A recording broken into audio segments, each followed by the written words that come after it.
Hello, তুমি কোথায়? Who are you? Who are you? আমি মাধুরী বলছি। আচ্ছা দিদি, বলছিলাম পার্কে একটা ছেলের ডায়েরি খুঁজছিল, তো ওটা আমাকে বলছিস কেন? জাস্ট বললাম আর কি।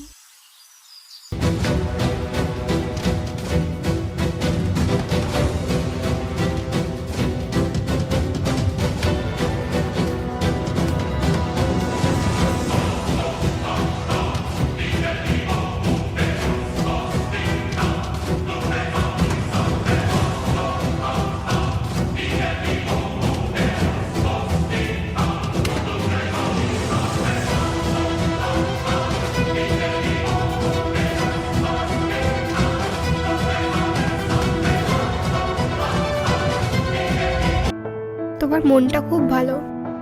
কেন? কি দেখে এ কথা বলছো? তুমি ছোটখাটো ভুলের জন্য মানুষকে ক্ষমা করে দাও। যদি সেটা ক্ষমার যোগ্য হয় তবেই, নতুবা নয়।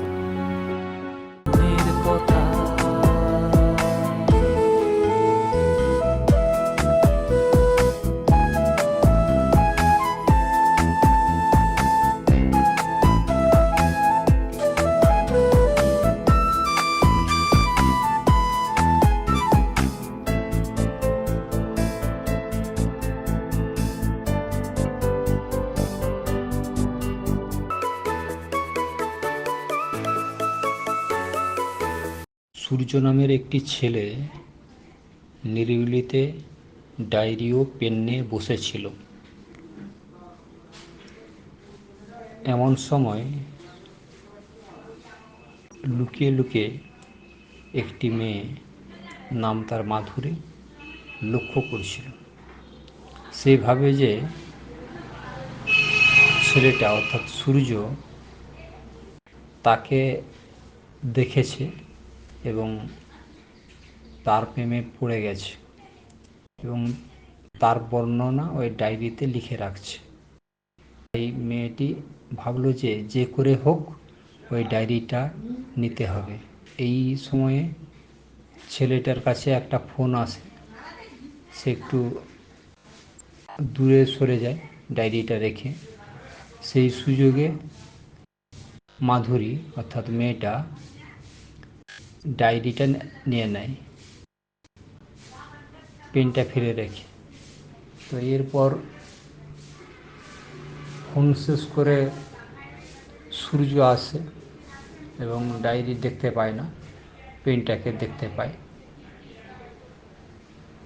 তো তারপরে নিরিবিলিতে মাধুরী দেখে যে ওর মধ্যে, ওই ডায়েরির মধ্যে কী লেখা আছে, কী লিখেছে আমাকে দেখে। তারপর পুরো ডায়েরি খুলে দেখলো যে একটা শব্দও লেখা নেই। মাধুরী মুশকিলে পড়ে গেল। ডায়েরিতে কিছু না দেখে তখন সে বুঝতে পারলো যে শুধু শুধু ডায়েরিটা নেওয়া হয়েছে। অন্য আরেক দিন সূর্য একটা নতুন ডায়েরি কিনে বসেছিল নিরিবিলিতে। তো মাধুরী আচমকা তাকে দেখে ভাবলো যে মনে হয় আমি যে মোবাইলটা ওই ছেলেটার কাছ থেকে চুরি করে নিয়ে আসছিলাম সেই ডায়েরিটা মনে হয় নিয়ে নিয়েছে আমার বাসাতে গিয়ে, বা যেভাবেই হোক নিয়ে নিয়েছি। তাহলে তো আমি মুশকিলে পড়ে যাব। ওই ডায়েরির মধ্যেই তো লেখা আছে যে আমি পেনটা চুরি করেছি ছেলেটির কাছ থেকে।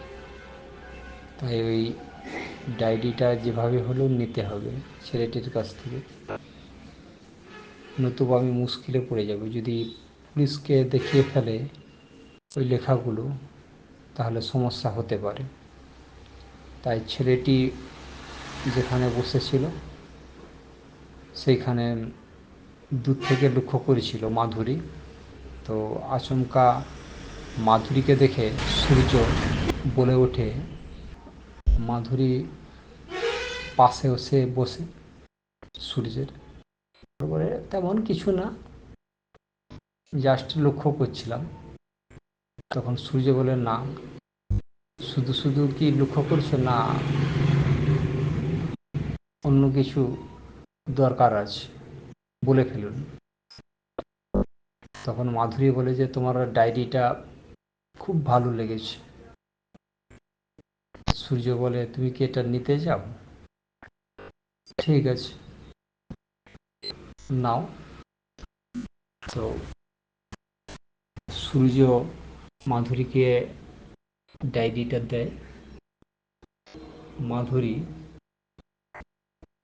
তো দেখলো যে যে ডায়েরিটা নেওয়া হয়েছে সূর্যের কাছ থেকে, যে সেই ডায়েরিটা তো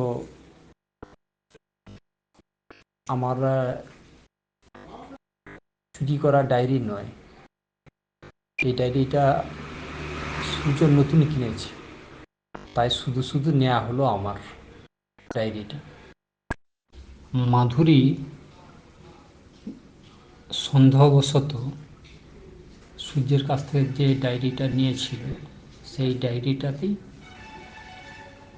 তার মনের কথা লিখে রাখত, অর্থাৎ ডায়েরি সারত, প্রতিদিনের ডায়েরি সারত এবং লিখে রাখত তার সমস্ত কথাগুলো, সূর্যের সঙ্গে কিভাবে কথাবার্তা বলেছে বা সমস্ত কিছুই লিখে থাকত।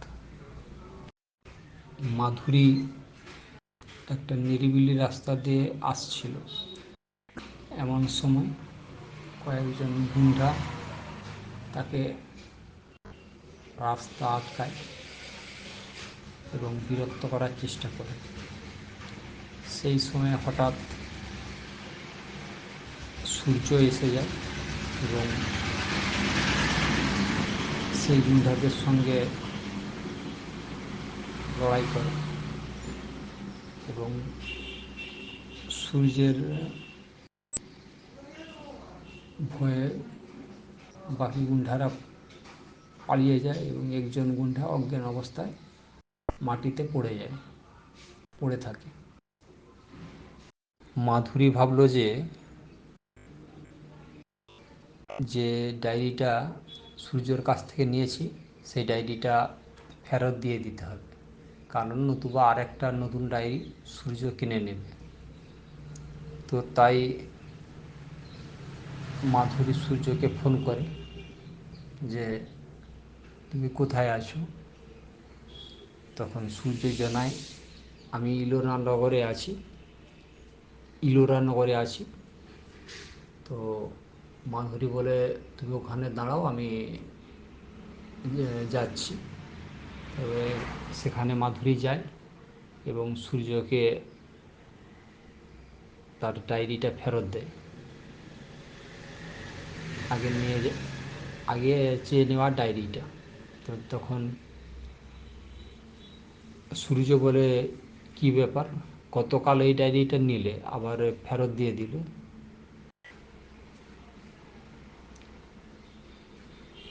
তখন মাধুরী কোনো উত্তর দিতে পারে না।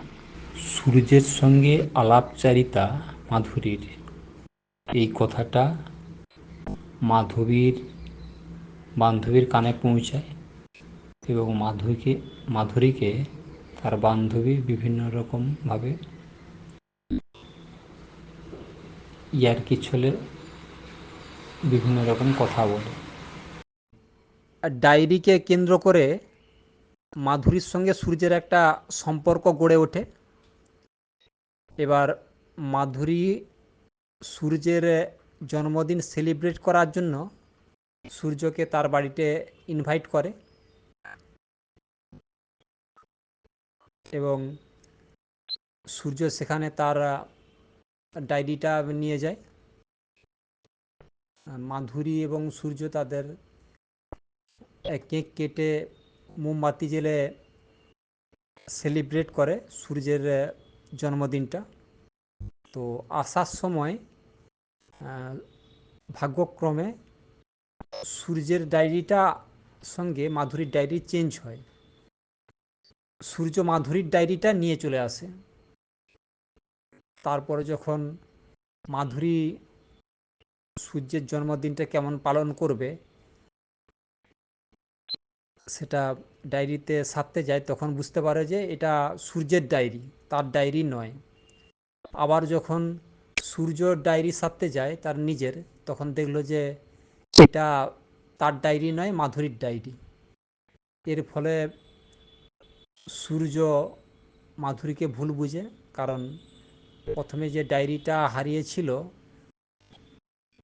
সেটা মাধুরী চুরি করেছিল, সেটা অতদিন স্বীকার করেনি মাধুরী। সরি সূর্য, আমার ভুল হয়ে গেছে, তুমি যা পানিশমেন্ট দেবে আমি মাথা পেতে নেব। মাধুরী কথা সূর্যকে বলে।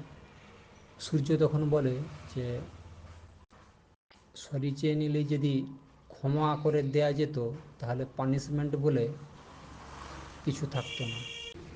তো এটা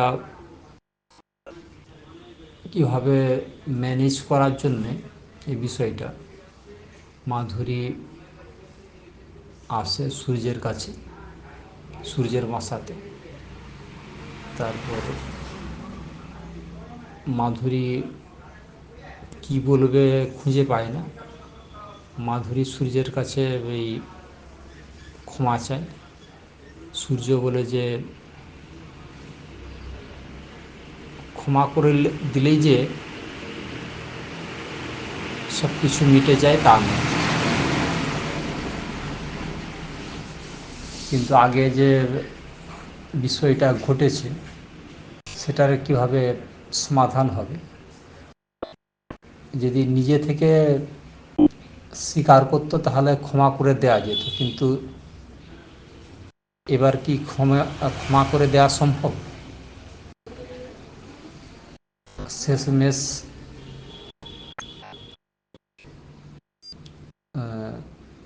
মাধুরী বলে যে তুমিও তো আমার ডায়েরিটা দেখেছো, তো তুমিও তাহলে সমান অপরাধী। তখন সূর্য বলে যে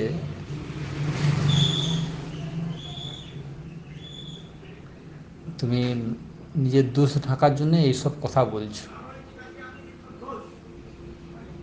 তারপর দুজনের মধ্যে ভুল বুঝাবুঝির অবসান হয়। মাধুরী স্বীকার করে যে আমি তোমার কাছে হেরে গেছি, তা আমি যাকে ভালোবাসতাম চেয়েও পেলাম না। তখন সূর্য বলে যে তুমি কখনো জিজ্ঞাসা করেছো আমাকে ভালোবাসো কিনা? তখন মাধুরী বলে যে সেটা আমার ভুল হয়েছে, ক্ষমা করে দাও। তখন সূর্য বলে যে আমিও দোষ করেছি।